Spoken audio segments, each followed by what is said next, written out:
And today we're going to have a short look at one of the greats, Uthman ibn Affan radiyallahu ta'ala anhu. And of course, he was third in line, if you will, after the great Umar ibn al-Khattab. It was Uthman ibn Affan ibn Abul As, ibn Umayyah, ibn Abd Shams, ibn Abd Manaf.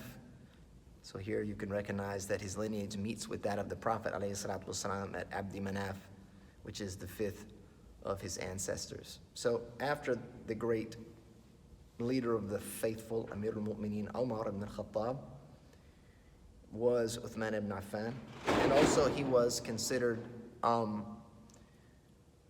third, if you will, in terms of his superiority or his virtue. So it was Abu Bakr as-Siddiq, and then Umar, and then Uthman, and then Ali. And this was also the order of their khilafah.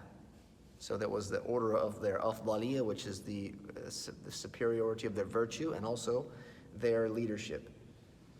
And he was known as Abu Amr during the days of Jahiliyyah. That was his kunya, Abu Amr. And later, he was called Abu Abdullah. And this was after his wife Ruqayya radiyallahu anha gave birth to his son, who was named Abdullah. And so from that point on, he became known as Abu Abdullah.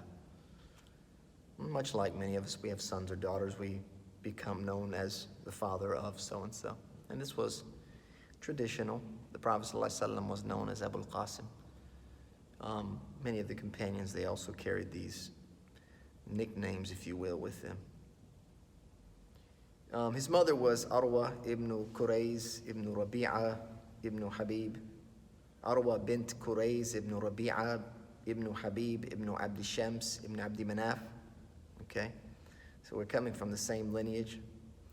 And her mother was Hakim al-Bayda bint Abd al-Muttalib, who was the auntie of the Prophet alayhi salatu wassalam. Uthman ibn Affan was born 6 years after Am al-Fil, which means that he's younger than the Prophet ﷺ by 6 years, right? He embraced Islam in its early stages.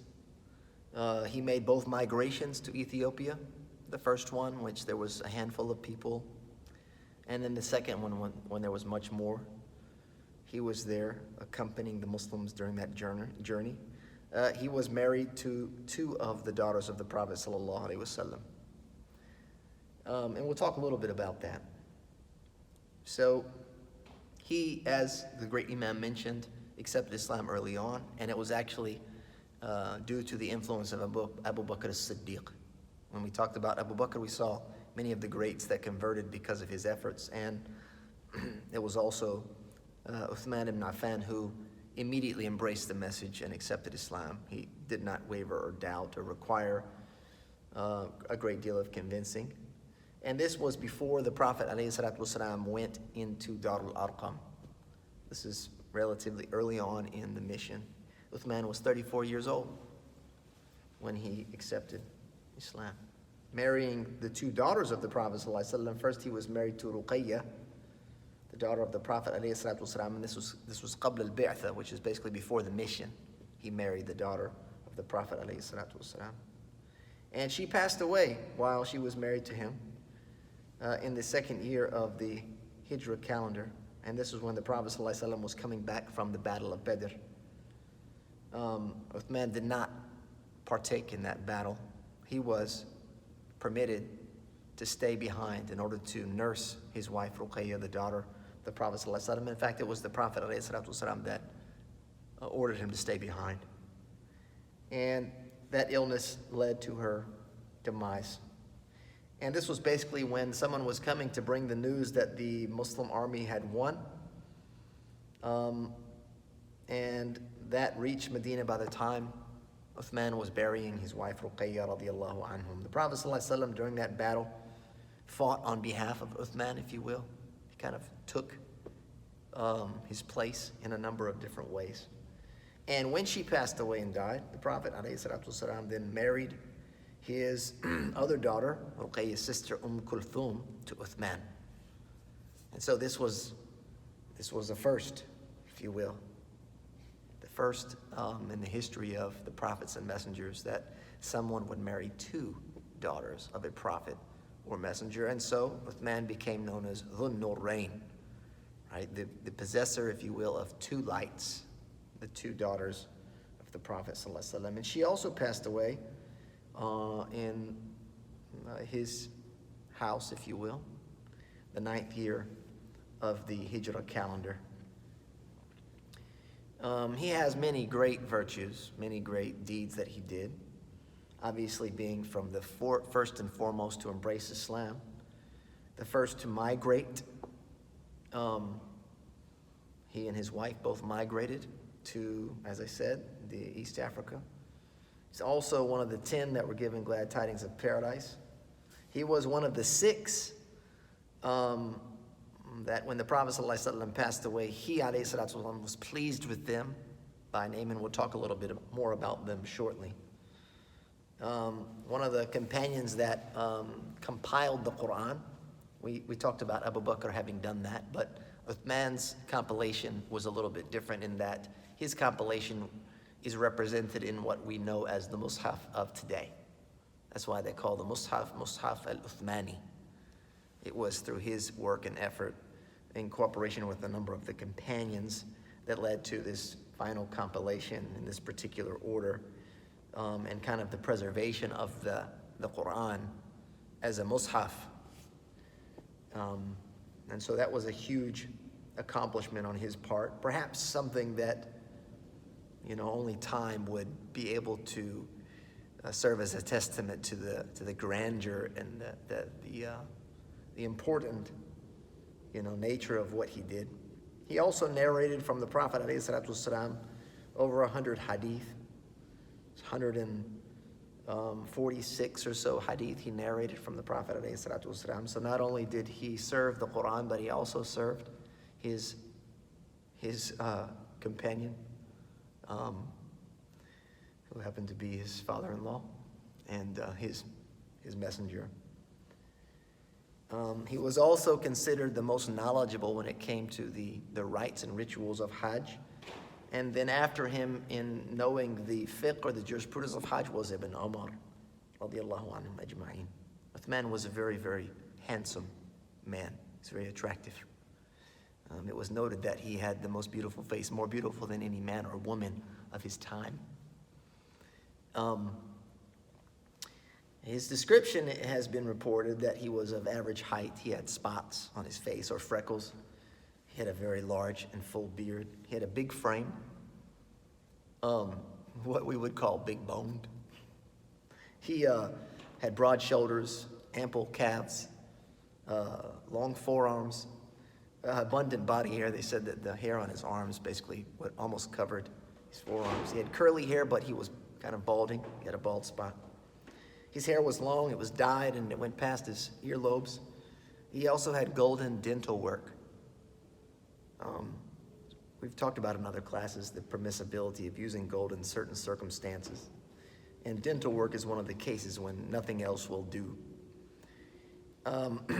It was reported by Aisha radiallahu anha that when the Prophet ﷺ married him to his daughter Kulthum, he said to her that your husband resembles, out of everyone else, bijaddiki Ibrahim.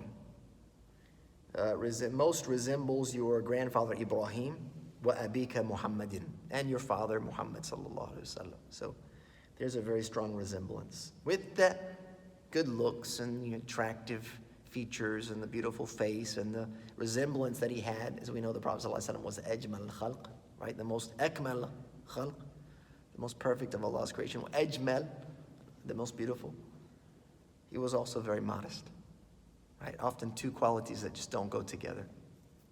Attractiveness and modesty. So it's a beautiful appearance and beautiful character. hard to come by at times. Sometimes you have the very beautiful appearance and then the modesty is lacking. Often that beauty is flaunted and it's displayed and it's paraded. And then there is what comes with that, with ego and with attention seeking and craving, etc. But Uthman was very modest. It was reported by Aisha radiallahu anha, the Prophet alayhi salatu wasalam, he gathered himself in his clothing, basically covered himself properly. Hina dakhala Uthman, when Uthman would come in, and he says, "Ala astahi min rajulin tastahi minhu al-malaika." Should I not be shy in front of a man the angels themselves are shy from? It was reported from Ibn Umar radiallahu anhuma, the Prophet alayhi salatu wasalam, he says, "Uthmanu ahya ummati wa akramuha." That Uthman is the most modest of my people and the most generous.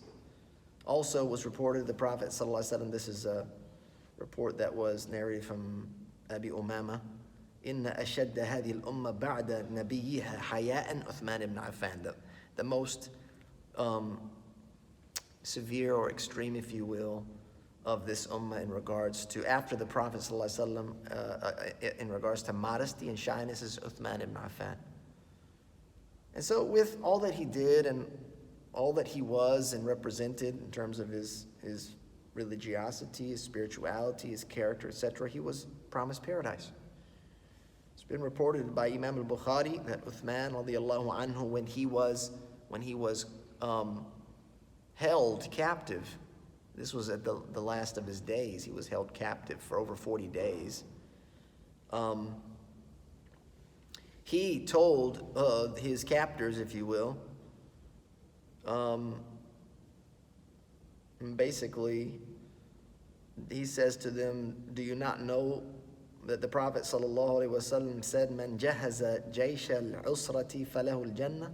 Did you not hear the Prophet ﷺ said, "Whoever prepares the army of al-usra,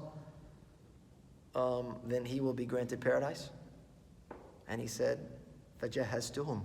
I was the one that prepared them. I was the one that armed them. I got them ready for battle.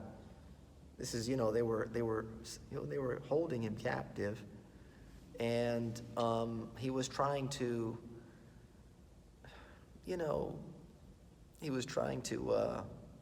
speak to their better judgment as to who they were holding captive. He wasn't just any old person, but he was somebody the Prophet ﷺ vouched for and promised paradise. He says, "Do you not know the Prophet ﷺ said, 'Man hafara bi'ra rumata falahu al-jannah'?" He says, whoever digs the well of Ruma, then he will be granted paradise. فَحَفَرْتُهَا. He says, I'm the one that did that. He says, فَصَدَّقُوهُ بِمَا قَالَ. So you should believe in what he said. You should believe in what he said. The Prophet ﷺ was also reported on Abi Hurairah. He says, لِكُلِّ نَبِيٍّ رَفِيقٌ فِي الْجَنَّةِ وَرَفِيقِ فِيهَا عُثْمَانٌ. That every prophet has a companion in paradise, and my companion in paradise will be Uthman.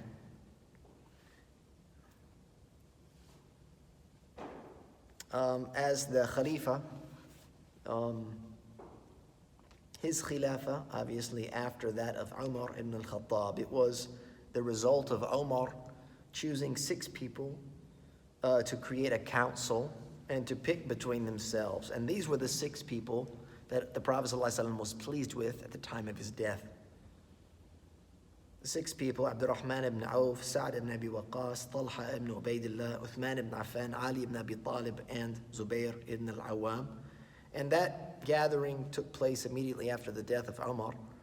And right away, it was kind of being, the meeting was being led by Abdurrahman ibn Auf. And right away he said, look, let's go ahead and just pick 3 people, and let's figure it out between 3. We just make it easy. And then eventually, I mean, the 3 that were there, from the other 3, somebody gave their lot to Uthman, and someone gave their lot to Ali, and eventually it came down to Uthman ibn Affan. Ali was a contender, of course, obviously. He was the closest to the Prophet ﷺ in relation and he was the earliest of them to accept Islam, and so there was a preference for him. However, it was noted that he would be a great leader, but he would also be a great follower. That he would do what was necessary, but he would also give his pledge of allegiance to whoever was elected. And during this time of instability now with the murder of Umar, you need good followers. You need people that are good subjects, if you will.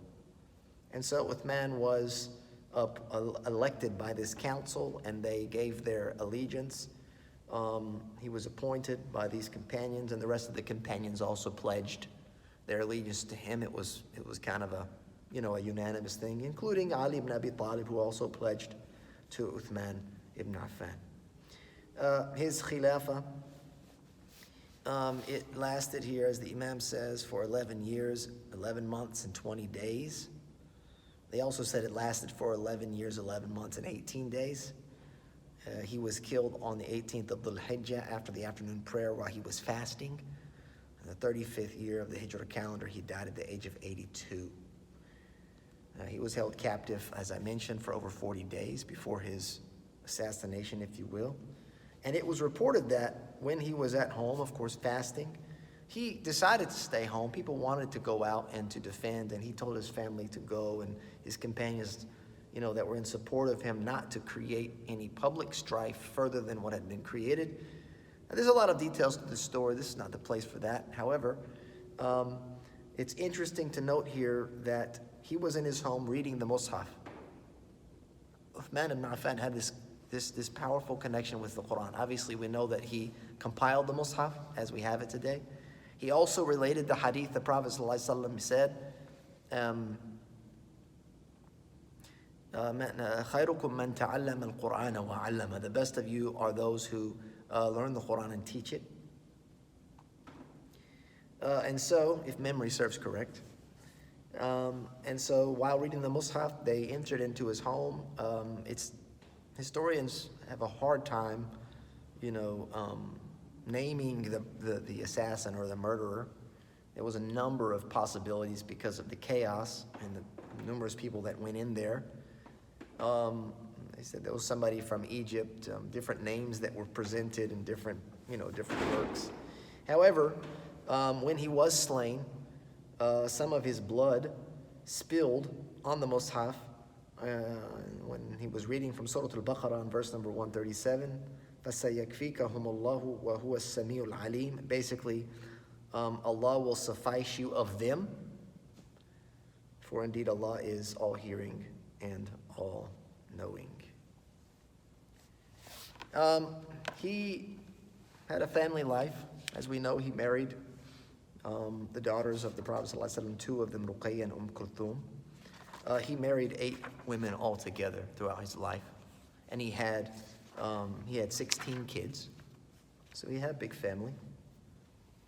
Obviously, the 8 women were not all at the same time, but they were, spread out, sometimes multiple wives at a time. His children, Abdullah the eldest, who he was named after the kunya Abu Abdullah, whose mother was Ruqayya, the daughter of the Prophet ﷺ. He died when he was only 6 years old, and the Prophet ﷺ helped place him into the grave. There's Abdullah al-Saghir, or al-Asghar, who was the youngest, was the son of Fakhita bint Ghazwan, the sister of Utbah. There was Umar, Khalid, Aban, and Maryam. See, he named his son after Umar ibn al-Khattab. And their mother was Amr bint Jundub ibn Amr ibn Humama from the Al-Azd branch of the Daws tribe. There was Al-Walid, Sa'id, and Uthman, and their mother was Fatima bint Al-Walid ibn Abd Shams ibn Al-Mughira ibn Abdullah ibn Umar ibn Al-Makhzum. There was Abdul Malik, who did not have any offspring and died after reaching manhood. His mother was al-Banin bint Uyayna ibn Hisan ibn Hudayf ibn Zayd. There was Aisha, Aban, and Amr, and their mother was Ramla bint Shayba ibn Rabi'a. There was Khalid, Arwa, and Aban, the younger one. So 2 girls named the same. and their mother was Naila bint al-Farafisa, ibn al-Ahwas, ibn Amr, ibn Tha'laba, ibn al-Harith, ibn Hisan, ibn Damdam, or I should say Damdam, ibn Adi, ibn Janab, from the family of Kalb, ibn Wabara. Naila was said to have been a Christian who converted to Islam before the marriage was consummated, and she became a very pious woman. And so there you go. Just a little bit about Uthman ibn Affan, kind of like the very basics, what you should be familiar with, who he was, what he did, and the family that he provided for during his life. And next time we'll look at the great Ali ibn Abi Talib radiallahu anhu. Jazakallah khair for your patience and attentive listening. Wa sallallahu alaihi wa sallam.